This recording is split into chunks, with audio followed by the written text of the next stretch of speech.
शैतान के 3 सोने के बाल। फेरी टेल बहुत पुराने समय की बात है। एक बहुत गरीब औरत ने एक सुंदर बेटे को जन्म दिया। उस बच्चे के हाथ पर नीले रंग का एक बड़ा सा दाग था, जो पंडितों के अनुसार उसे भाग्यवान बना रहा था। उसके जन्म के साथ ही उस गांव के ज्ञानी ध्यानी पंडित ने भविष्यवाणी की कि यह बच्चा 14 साल की उम्र में एक राजकुमारी से विवाह करेगा और खुद राज करेगा। एक दिन ऐसा हुआ कि एक राजा शिकार खेलते हुए रास्ता भूलकर उसी गांव में आया जहां उस बालक का जन्म हुआ था। गांव वालों ने उस राजा को पहचाना नहीं, क्योंकि उन लोगों ने कभी उसे देखा ही नहीं था। गांव के एक बूढ़े ने बातों बातों में राजा को बताया कि कुछ दिनों पहले उनके गांव में एक ऐसा बच्चा पैदा हुआ है जो 14 साल की अवस्था में इस राज्य के राजा की लड़की से विवाह करेगा। राजा को यह बात सुनकर बहुत गुस्सा आया, क्योंकि कुछ दिन पहले उसके घर में एक बेटी का जन्म हुआ था। राजा वैसे भी बहुत ही घमंडी और कठोर हृदय का व्यक्ति था। राजा ने सोचा कि क्यों ना मैं उस गरीब औरत को कुछ धन देकर इसका बच्चा इससे ले लूं और इसका काम तमाम कर दें, तो न ही यह भाग्यवान बच्चा रहेगा और न ही मेरी राजकुमारी से विवाह कर पाएगा। वह गांव के उस बूढ़े से बोला, बाबा, तुम मुझे उस औरत के पास ले चलो। वह उस बच्चे को ठीक ढंग से नहीं पाल पाएगी। मैं उस बच्चे को अच्छे ढंग से पाल कर बड़ा करूंगा। बूढ़ा उस राजा को उस भाग्यवान बच्चे की मां के पास ले गया। राजा ने उससे अपना बच्चा देने की विनती की और बोला, तुम बहुत गरीब हो, इस बच्चे को कैसे पाल सकोगी? यह बच्चा मुझे दे दो, मैं इसे बहुत अच्छी तरह पालूंगा। वह गरीब औरत उसे अपना बच्चा देने से इनकार करती रही।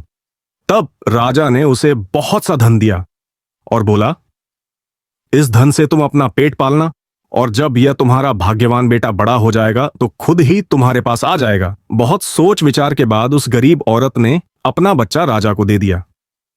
राजा ने उस बच्चे के लिए एक लकड़ी का संदूक खरीदा और उस संदूक में डालकर बहते हुए पानी में छोड़ दिया। उसने सोचा कि दम घुटने से बच्चा इस संदूक के अंदर ही मर जाएगा। वह यह सोचकर मन ही मन बहुत खुश हो रहा था कि उसने अपनी प्यारी सी बेटी को उस अनचाहे पति से बचा लिया। वह लकड़ी का संदूक बहते बहते एक पनचक्की में जाकर अटक गया। उस पनचक्की पर काम करने वाले नौकर ने जब वह लकड़ी का बक्सा देखा तो बहुत खुश हुआ। उसने सोचा कि उस बक्से में जरूर ढेर सारा धन होगा। उसने पानी में घुसकर इस संदूक को बाहर निकाला। जब उसने संदूक को खोला तो देखा कि गंदे से कपड़े पहने एक बच्चा उसमें सो रहा था। नौकर ने सोचा कि यह बच्चा मेरे किस काम का? क्यों ना मैं इस बच्चे को पंचक्की के मालिक के पास ले जाऊं। पंचक्की का मालिक उस बच्चे को देखकर बहुत खुश हुआ। उसने सोचा कि शायद ईश्वर ने उसकी पत्नी की प्रार्थना सुन ली और इस बच्चे को उसके पास भेज दिया। उन दोनों पति पत्नी ने बड़े प्यार और लगन से उस बच्चे को पालना शुरू किया। एक दिन एक घटना ऐसी घटी जिसने उस बच्चे के जन्म के समय की भविष्यवाणी को सच्चा सिद्ध कर दिया। राजा किसी काम से उसी रास्ते से बाहर जा रहा था जिस रास्ते पर वह पंचक्की थी। रास्ते में अचानक बहुत बड़ा तूफान आ गया तो राजा को उसी पंचक्की के पास रुकना पड़ा। राजा ने उस सुंदर से युवक को दुकान पर बैठे देखा तो उस पंचक्की के मालिक से पूछा, क्या यह तुम्हारा बेटा है? यह तो बहुत ही सुंदर है। चक्की का मालिक बोला, यह मेरा बेटा ही है, क्योंकि हमने ही इसे पाल पोस कर बड़ा किया है। आज से करीब 14 साल पहले यह बच्चा हमें एक लकड़ी के संदूक में मिला था। राजा को पुरानी बातें एकदम ताजा हो गईं। उसे चक्की के मालिक की बात सुनकर बहुत आश्चर्य हुआ कि वह बच्चा, जिसे वह अब तक मरा हुआ समझ रहा था, अभी तक जिंदा है। उसने उस लड़के को खत्म करने की तरकीब फिर सोची। वह पनचक्की के मालिक से बोला, क्या आप इस लड़के को मेरा एक काम करने की आज्ञा दे सकते हैं? मैं रानी के पास एक पत्र भिजवाना चाहता हूं। यह पत्र बहुत ही जरूरी है। मैं इस काम के लिए इसे सोने के 2 सिक्के दूंगा।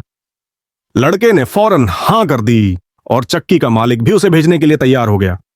राजा ने झट से अपनी रानी को एक पत्र लिखा। उसने लिखा, जैसे ही यह लड़का तुम्हारे पास मेरा यह पत्र लेकर पहुंचे, तुम इसे मरवा देना और महल से दूर दफना भी देना। यह सब कुछ मेरे वापस आने से पहले हो जाना चाहिए। इतना लिखने के बाद उसने मुहरबंद वह पत्र उस लड़के को दे दिया। लड़का उस पत्र को लेकर राजमहल की ओर चल दिया। वह आज तक अपने घर से कहीं बहुत दूर नहीं गया था। अतः राजमहल का रास्ता नहीं ढूंढ सका और जंगल में ही भटकने लगा। शाम ढल चुकी थी, तभी अंधेरे में उसे दूर से रोशनी आती दिखाई दी। वह दौड़कर उस रोशनी की तरफ गया तो देखा कि वहां पर एक छोटा सा कच्चा घर था। उस घर में कोई दरवाजा नहीं था।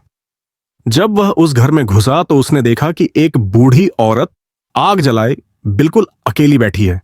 वह औरत उस लड़के को अपने सामने देखकर डर गई। उसने लड़के से पूछा, बेटा, तू कहां से आ रहा है और तुझे कहां जाना है?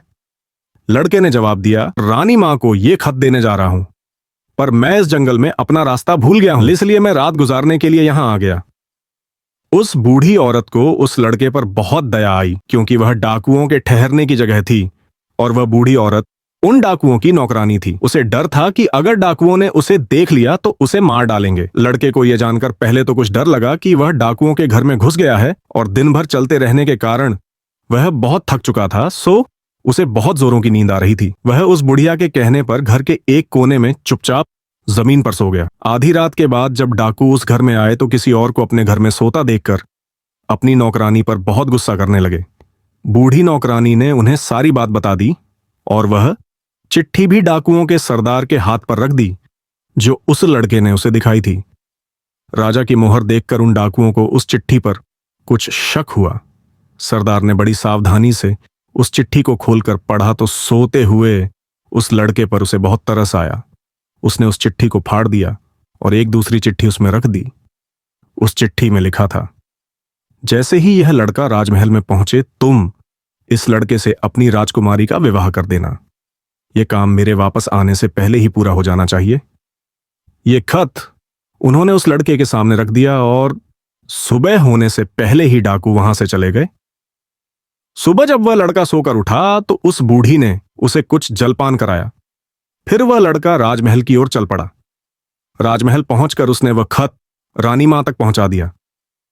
रानी ने जब खत पढ़ा तो उसे बड़ा आश्चर्य हुआ कि राजा ने यह कैसी आज्ञा दी है।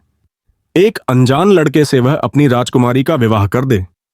खत पर राजा की मोहर लगी हुई थी, अतः यह कोई धोखा भी नहीं हो सकता। राजा के वापस आने से पहले ही उसे अपनी बेटी का विवाह इस लड़के से करना था। रानी ने लड़के को अपने पास बुलवाया।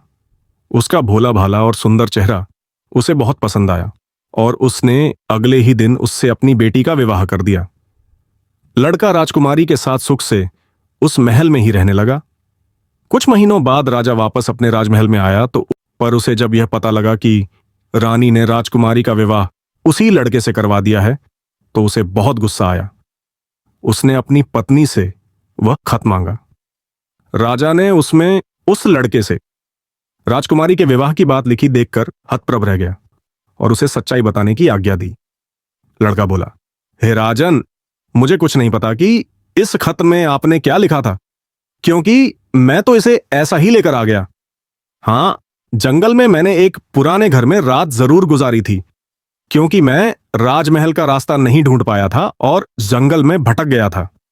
राजा को उस लड़के की बात पर विश्वास नहीं हुआ। वैसे भी राजा को उस लड़के से बहुत नफरत थी। वह नहीं चाहता था कि उसकी बेटी से शादी करने के बाद वह इस राज्य का राजा बने। वह लड़के से बोला, मेरी गैर हाजिरी में रानी ने मेरी बेटी की शादी तुझ कंगाल से कर दी है, पर मैं इस शादी को तब तक अपनी सहमति नहीं दूंगा जब तक तू मुझे शैतान के 3 सोने के बाल नहीं लाकर देगा। जब तू ये 3 सोने के बाल मुझे देगा तभी सही मायने में उसका पति बन पाएगा। राजा ने ऐसी असंभव शर्त इसलिए रखी थी कि 3 सोने के बाल ढूंढते ढूंढते ही यह लड़का कहीं मर खप जाएगा। अब लड़के के आगे राजा की आज्ञा का पालन करने के अलावा कोई और रास्ता नहीं था। अगले दिन मुंह अंधेरे ही शैतान के सोने के बाल ढूंढने निकल पड़ा। चलते चलते वह एक बड़े शहर में पहुंचा। शहर की सीमा पर एक बड़ा सा गेट था, जिस पर हथियारबंद सिपाही पहरा दे रहा था। सिपाही ने उस लड़के से पूछा, यहां तुम्हारा क्या काम है? क्या तुम कुछ समझते और जानते हो? लड़का बोला, मैं सब कुछ समझता और जानता हूं। सिपाही बोला, हमें भी बताओ कि शहर की सीमा पर यह जो कुआं है, पहले इससे मीठा पानी निकलता था, पर अब इसमें पानी ही नहीं है। यह सूख गया है, क्यों? लड़का बोला, अभी तुम थोड़ा सब्र करो। जब मैं अपना काम खत्म करके वापस आऊंगा तो तुम्हें बताऊंगा। इतना कहकर वह गेट से निकलकर आगे गया। उसके बाद वह दूसरे शहर के बड़े से गेट के पास पहुंचा तो वहां पर भी एक हथियार बंद सिपाही पहरा दे रहा था। उस सिपाही ने भी उस लड़के से पहले वाले सिपाही जैसा सवाल पूछा तो लड़के ने उसे भी वही जवाब दिया। सिपाही बोला, अगर तुम सब कुछ समझते और जानते हो तो कृपा करके मुझे इतना बताओ कि इस शहर की सीमा पर जो सेब का पेड़ लगा है उसमें पहले सोने के सेब लगते थे, पर अब यह पूरी तरह सूख गया है। अब इसमें पत्तियां भी नहीं लगती। ऐसा क्यों? लड़का बोला, थोड़ा इंतजार करो, अपना काम पूरा करके आने पर मैं इसका जवाब तुम्हें बताऊंगा। इतना कहकर वह आगे चल दिया और चलते चलते तीसरे शहर की सीमा पर पहुंचा तो वहां पर एक बड़ी सी नदी थी जिसमें एक छोटी सी नाव थी और एक नाविक उस पर बैठा था। नाविक ने उससे पूछा, तुम यहां क्यों आए हो और यहां के बारे में क्या समझते जानते हो? लड़का बोला, मैं सब कुछ जानता हूं। नाविक बोला, अगर तुम सब कुछ समझते और जानते हो तो कृपा करके मुझे बताओ कि आने जाने के इस काम से मुझे छुटकारा कैसे मिलेगा?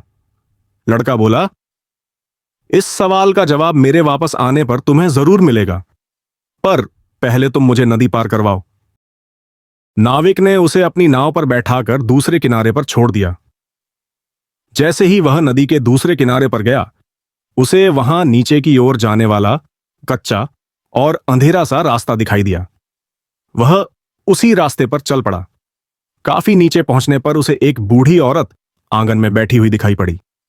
जैसे ही उसने उस घर में प्रवेश किया तो उस बूढ़ी औरत ने उससे पूछा, अरे बच्चे, तू कौन है और यहां पर क्यों आया है? तुझे पता नहीं कि यहां पर शैतान रहता है? लड़का बोला, मैं ठीक जगह पर आ गया हूं, अब तुम मेरी सहायता करो। मुझे शैतान के सिर के 3 सोने के बाल चाहिए, नहीं तो मुझे मेरी पत्नी वापस नहीं मिलेगी।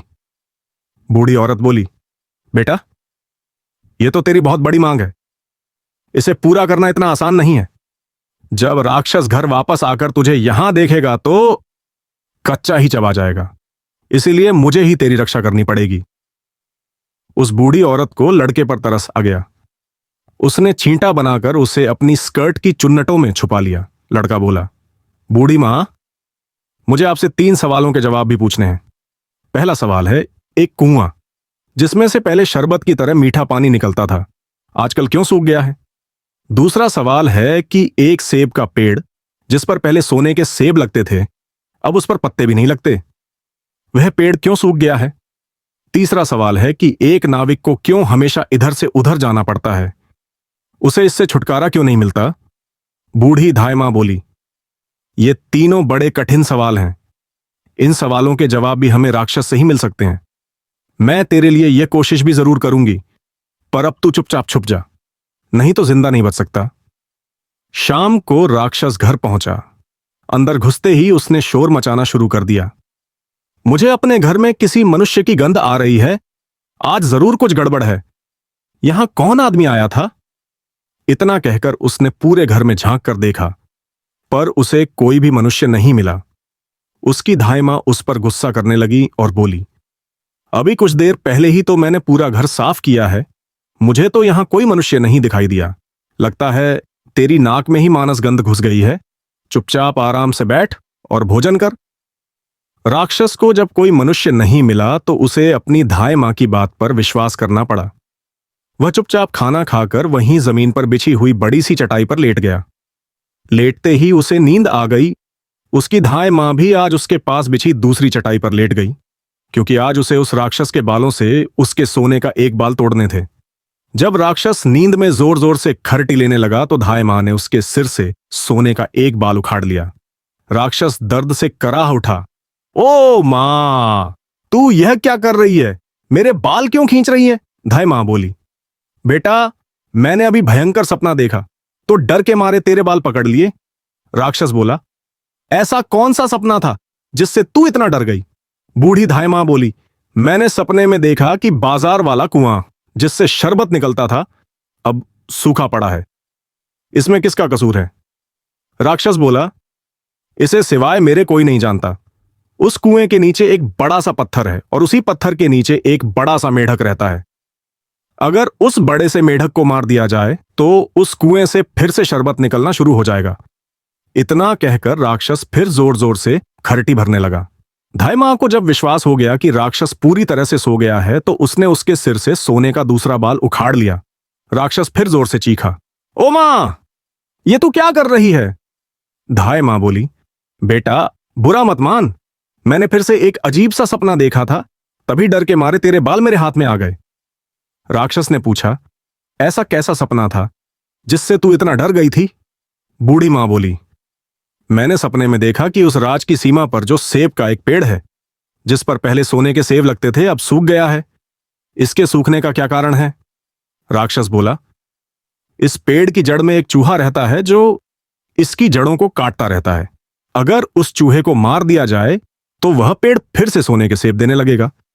पर अब तू मुझे अपने सपनों से परेशान मत कर, मुझे चैन से सोने दे। इतना कहकर थोड़ी देर बाद वह राक्षस फिर जोर जोर से खर्राटे लेने लगा। जैसे ही बूढ़ी मां को लगा कि राक्षस सचमुच सो गया है तो उसने तीसरी बार सोने का बाल उखाड़ लिया। अब तो राक्षस गुस्से से आग बबूला हो गया और धाई मां को खरी खोटी सुनाने लगा। धाई मां उसे शांत करने की कोशिश करने लगी, फिर बड़े प्यार से बोली, बेटा मैं इन अजीब अजीब सपनों का क्या करूं? अभी अभी मैंने फिर से एक अजीब सपना देखा। राक्षस बोला, ऐसा कौन सा सपना देखा, जल्दी कह, मुझे जोर से नींद आ रही है। बूढ़ी मां बोली, मैंने सपने में देखा कि मुझसे एक नाविक शिकायत कर रहा था कि उसे हर समय इधर से उधर जाना पड़ता है। उसे इससे छुटकारा क्यों नहीं मिलता? इसमें उसका क्या कसूर है? राक्षस बोला, वह नाविक मूर्ख है। जिस दिन वह किसी और आदमी के हाथ में अपना चप्पू दे देगा, उसे हर रोज के आने जाने से छुटकारा मिल जाएगा। इतना कहकर राक्षस फिर से अपनी चटाई पर लेट गया और खर्राटे लेने लगा। अब धाई मां ने उस लड़के को अपनी स्कर्ट से निकाला और उसे 3 सोने के बाल देकर बोली, अपने तीनों सवालों के जवाब तो तू सुन ही चुका है, अब ये ले 3 बाल और तुरंत यहां से भाग जा। लड़के को असली रूप में करने के बाद धाई मां ने झटपट उसे घर से बाहर निकाल दिया। लड़के ने हृदय से उसको धन्यवाद दिया और अपने ससुर के राज्य की ओर चल पड़ा। रास्ते में उसे फिर वही नाविक और पहरा देते हुए दोनों सिपाही मिले। नाविक ने जब उसे दूसरी ओर उतारा तो वह लड़का बोला, तुम अपना यह चप्पू किसी और के हाथ में दे देना, तभी तुम्हें इस रोज रोज के आने जाने से छुटकारा मिल जाएगा। जब सिपाही को उसने उसके प्रश्न का उत्तर बताया तो उसने बहुत सा धन एक गधे पर लाद कर उस लड़के को इनाम के रूप में दिया। वह उस धन से लदे हुए गड्ढे को लेकर जब पहले सिपाही के पास पहुंचा तो उसे भी उसके प्रश्न का उत्तर बताया। उस सिपाही ने भी बहुत सा धन एक गड्ढे पर लाद कर उसको इनाम दिया। अब वह सोने के 3 बाल और 2 गधों पर ढेर सारा धन लेकर अपने ससुर के पास पहुंचा तो उसे देखकर राजा हैरान रह गया। तीनों बाल और धन से भरे हुए 2 गधों को देखकर राजा ने उससे पूछा, तुम्हें यह इतना ढेर सारा धन कहां से मिला? लड़का बोला, मैं नदी के उस पार गया था, वहां मुझे बहुत सारा धन मिला, उसमें से कुछ धन मैं अपने साथ ले आया। राजा को लालच आ गया। वह लड़के से बोला, क्या मैं भी नदी के उस पार से तुम्हारी तरह कुछ धन ला सकता हूं? लड़का बोला, क्यों नहीं, उस नदी में नाव पर एक नाविक बैठा है जो अपनी नाव से आपको उस पार ले जाएगा, पर आप उसका चप्पू उससे लेकर नाव को खुद चलाएंगे तो नदी की दूसरी ओर पहुंचकर ढेर सारा धन ले आएंगे। लालची राजा इतना सुनकर नदी की ओर चल पड़ा। वहां सचमुच ही एक छोटी सी नाव पर एक नाविक बैठा था। राजा उस नाविक के पास गया और उसके हाथ से उसका चप्पू लेकर खुद नाव चलाने लगा। अब उस नाविक को रोज के आने जाने से छुटकारा मिल गया और राजा को उस नाविक की जगह हर समय नाव पर इधर से उधर जाने की सजा मिली।